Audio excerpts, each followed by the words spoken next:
Sabah memberontak referendum dan Sipadan Ligitan dikembalikan ke Indonesia.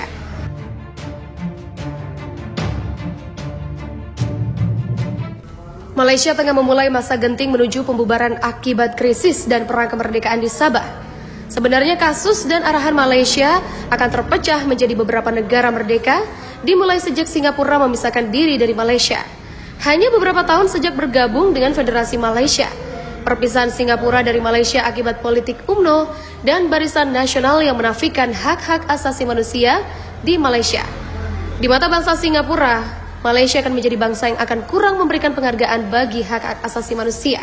Sebagai negara berbentuk monarki, Kerajaan Federasi Malaysia tidak menghargai negara-negara bagian yang tidak memiliki raja atau sultan tidak mendapatkan hak untuk menjadi yang di-Pertuan Agung sebagai kepala negara Malaysia. Perihal hak untuk menjadi kepala negara yang di-Pertuan Agung sudah didasari oleh Kesultanan Brunei Darussalam waktu itu yang menolak bergabung dengan Federasi Malaysia. Sultan Brunei saat itu sudah mengetahui pola tingkah laku penguasa di wilayah barat Semenanjung Malaya yang cenderung hanya mengurus kepentingan pertumbuhan ekonomi di kawasan Semenanjung Malaya. Wilayah Sabah dan Sarawak yang tidak memiliki raja atau sultan tidak memiliki hak untuk diangkat menjadi yang di-Pertuan Agung. Kepala negara Malaysia yang secara bergilir diduduki oleh sultan atau raja di 9 negara bagian Malaysia Barat. Gap atau kesenjangan pertumbuhan di perkembangan ekonomi antara wilayah Kalimantan, Sabah, dan Sarawak dengan Semenanjung Malaya semakin lebar dan menajam. Wilayah Sabah dan Sarawak tidak mengikuti pertumbuhan dan perkembangan sebagaimana di Semenanjung Malaya.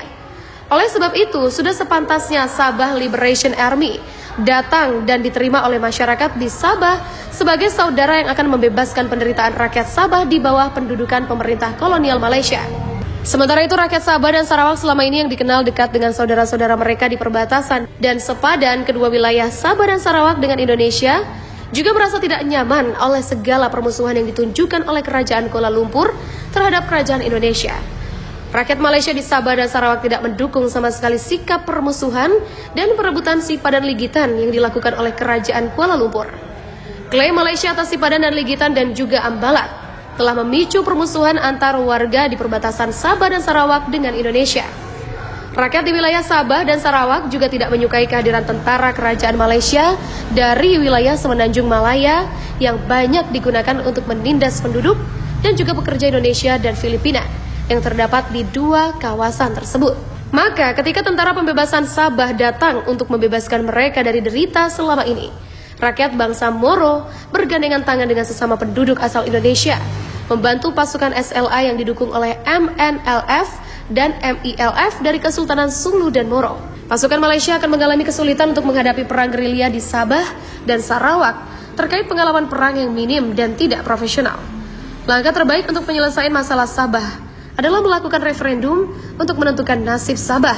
Selain itu, Malaysia harus menyerahkan kembali Sipadan dan Ligitan ke Indonesia karena direbutnya 2 pulau tersebut oleh Malaysia merupakan akar konflik yang merusak hubungan Malaysia-Indonesia. Sementara itu, Menko Polhukam Mahfud MD menyinggung kembali soal lepasnya Pulau Sipadan Ligitan dari Indonesia ke pangkuan Malaysia.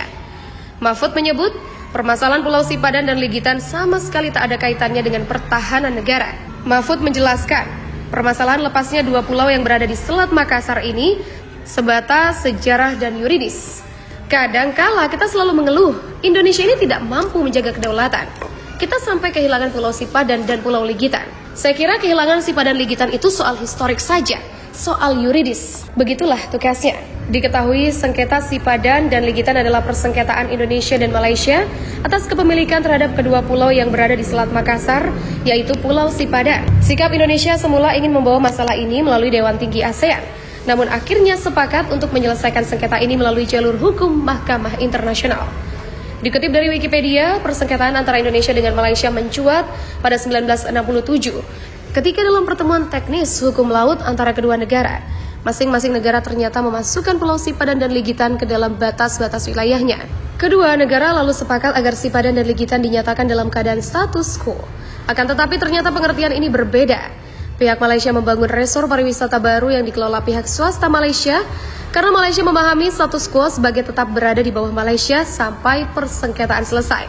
Sedangkan pihak Indonesia mengartikan bahwa dalam status ini berarti status kedua pulau tidak boleh ditempati sampai persoalan atas kepemilikan 2 pulau ini selesai. Namun Malaysia malah membangun resort di sana. Konflik perebutan wilayah Sabah antara Malaysia versus Filipina bikin tegang ASEAN. Area border Kalimantan juga ikut kena imbasnya.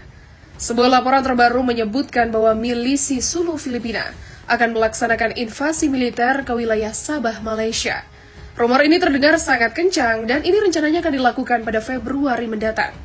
South China Morning Post ikut memberitakan rencana invasi Filipina tersebut. Ada sumber senior pemerintahan Filipina yang disebut, dan sumber itu terang-terangan menyebut 19 wali kota di Kepulauan Sulu telah setuju untuk melakukan invasi ke Sabah yang dekat dengan Kalimantan. Pertemuan 1 Desember yang dilakukan seorang pejabat dipilih secara lokal di Provinsi Sulu, yang mengumpulkan 19 wali kota untuk membahas rencana pembentukan tentara kerajaan Sulu. Targetnya merekrut hingga 600 orang untuk menyerbu Sabah. Begitulah kata pejabat tersebut. Ada sejumlah temuan lain yang ikut bikin kaget dan semuanya bisa disimak. Pertama, reaksi Filipina. Manila buka suara mengenai isu ini. Letnan Jerica Angela Manongdo, juru bicara militer Filipina, mengatakan laporan itu merupakan kebohongan semata. Kepada Arab News, ia menyebut akan melakukan penyelidikan mendalam atas laporan ini. Kami segera menyelidiki masalah ini ketika kami mengetahui laporan berita.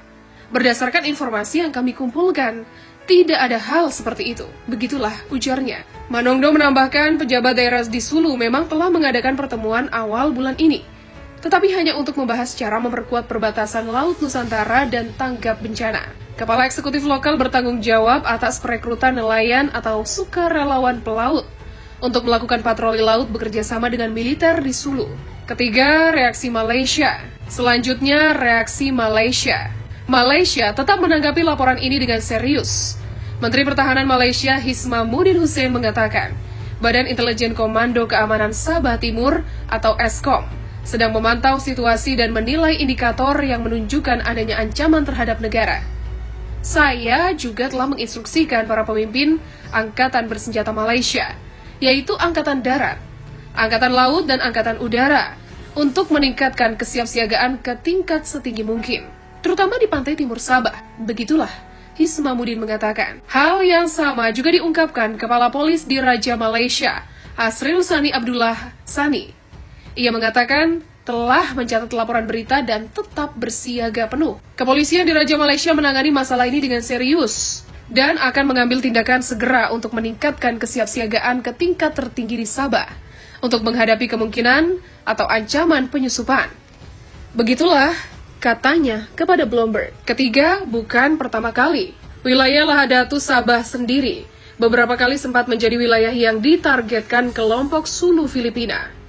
Pada 2013, invasi yang sama sempat terjadi dengan 200 orang milisi Sulu mengepung Lahadatu untuk merebut wilayah tersebut. Invasi itu akhirnya tumbang setelah 1 bulan pertempuran dengan pasukan Malaysia. Dalam sejarah, wilayah timur Malaysia ini sebelumnya sempat diklaim merupakan milik Filipina melalui sejarah Kesultanan Sulu. Namun Malaysia tetap mendapatkan wilayah itu lantaran menggunakan basis argumen bahwa di tahun 1878, Spanyol telah membeli wilayah itu dari Kesultanan Sulu. Pada 1888, wilayah itu kemudian resmi menjadi milik Inggris setelah Spanyol melepaskan Sabah dalam Protokol 1885. Dan saat kemerdekaan Malaysia, wilayah itu diserahkan Inggris menjadi milik negeri jiran tersebut.